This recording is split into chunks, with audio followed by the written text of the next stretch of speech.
পানি, জলাবদ্ধতা ও খানাখন্দে ভরা রাস্তা, অপর্যাপ্ত ড্রেনেজ ব্যবস্থা সহ নানামুখী সংকটে জড়িয়ে আছে বাগেরহাটের বিসিকে শিল্পনগরী।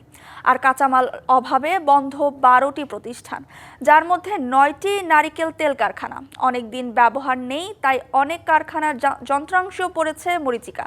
বেকার হয়ে হতাশায় ভুগছেন শ্রমিকরা। 1996 সালে ভৈরব নদের পাশে প্রায় 21 একর জমির ওপর গড়ে তোলা হয় বাগেরহাটের বাংলাদেশ ক্ষুদ্র ও কুটির শিল্প কর্পোরেশন বা বিসিক শিল্পনগরী, যেখানে 123টি প্লটে 52টি শিল্প প্রতিষ্ঠান রয়েছে।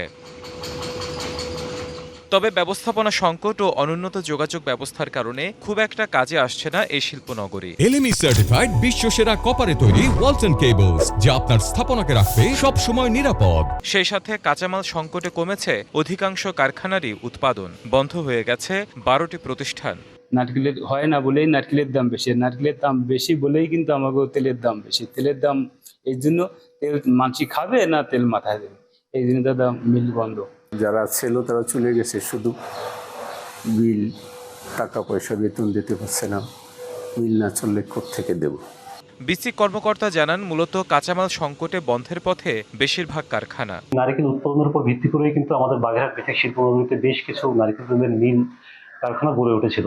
কিন্তু বর্তমানে যে সমস্যাটার সম্মুখীন আমরা হচ্ছি, যে নারকেলের বাগেরহাট জেলায় নারকেলের উৎপাদন প্রায় একেবারেই কমে গেছে, মানে আগের তুলনায় প্রায় নগণ্যই বলা চলে। ঠিক এই সমস্যার কারণেই মূলত আমাদের বর্তমান যে নারকেলের তেলের যে মিলগুলোর যে উৎপাদন প্রায় একদম নিম্ন পর্যায়ে চলে আসছে। এই অবস্থায় দ্রুত সময়ের মধ্যে অবকাঠামোগত উন্নয়ন ও সেই সাথে কাঁচামালের সহজলভ্যতার দাবি জানিয়েছেন সংশ্লিষ্ট ব্যবসায়ীরা। DBC news desk.